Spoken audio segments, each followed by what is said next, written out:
আসসালামু আলাইকুম। আমি আজওয়াদ আবরার। আজকে আমি আপনাদের মার্কেটিং প্রসেস রিলেটেড একটি ক্লাস নিব।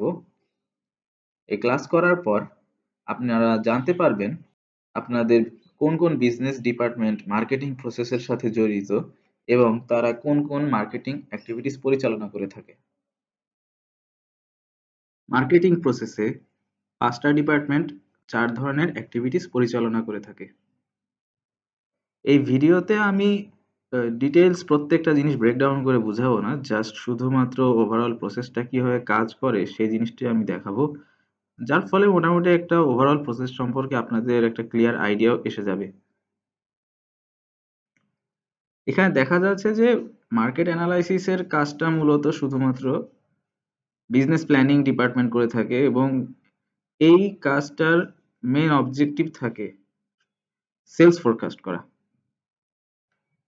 এবং এই স্টেজে বিজনেস প্ল্যানিং এবং ফিল্ড ফোর্সের মধ্যে একটা কনফ্লিক্ট অফ ইন্টারেস্ট তৈরি হয়।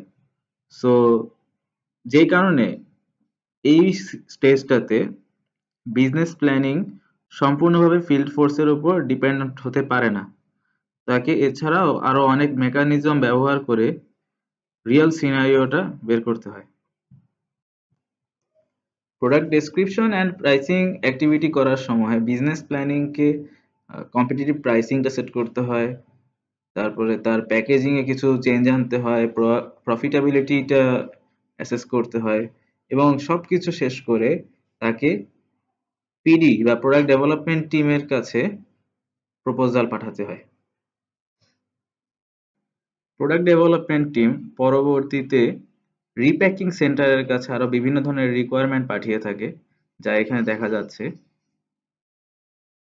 এরপরে রিপ্যাকিং টিম সেসব রিকোয়ারমেন্ট পাঠিয়ে দেয় কমার্শিয়ালের কাছে। কমার্শিয়াল সেগুলো সোর্স করে এর পরবর্তীতে আবার রিপ্যাকিং সেন্টারের কাছে পাঠিয়ে দেয়। তারা পরবর্তীতে প্যাকেজিংটা প্রিপেয়ার করে ফেলে। কিন্তু এখানে আরো বেশ কিছু চিন্তা করার মতন বিষয় রয়েছে।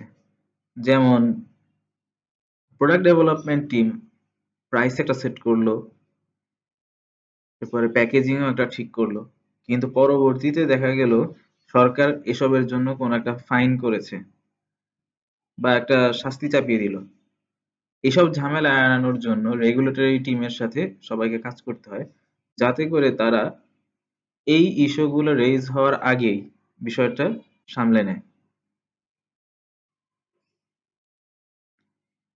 এই অ্যাপ্রুভ করার বিষয়টা সরাসরি মার্কেটিং অপারেশনের মার্কেটিং প্রসেসের অন্তর্ভুক্ত না হলেও এটা মার্কেটিং প্রসেসকে প্রভাবিত করে। তাই আমাদের বিজনেস প্ল্যানিং এবং প্রোডাক্ট ডেভেলপমেন্ট টিম উভয়কেই এই কাজের জন্য রেগুলেটরি টিমকে এখানে এঙ্গেজ করতে হয়। এখানে দেখা যাচ্ছে যার যত ধরনের পারচেজ করার বিষয় থাকে এবং সোর্সিং এর বিষয় থাকে তারা সবকিছুর জন্যই কমার্শিয়াল টিমকে এখানে এঙ্গেজ করে থাকে। সো মার্কেটিং প্রসেসের খুবই খুবই ইম্পর্ট্যান্ট একটা পার্ট হচ্ছে কমার্শিয়াল টিম। নেক্সট 3টা ভিডিও থাকবে মার্কেট অ্যানালাইসিস এর স্ট্র্যাটেজি এবং সেখানে তারা কোন প্রসেসে সেই জিনিসগুলো বের করে থাকে, সেলস ফোরকাস্ট করে থাকে, এবং demand generation activities business planning এর দিক থেকে কিভাবে করা হয় সেটাও আমি আলাদা একটা ভিডিও রাখবো এবং ফিল্ড ফোর্সের জন্য আমি আলাদা একটা ভিডিও রাখবো।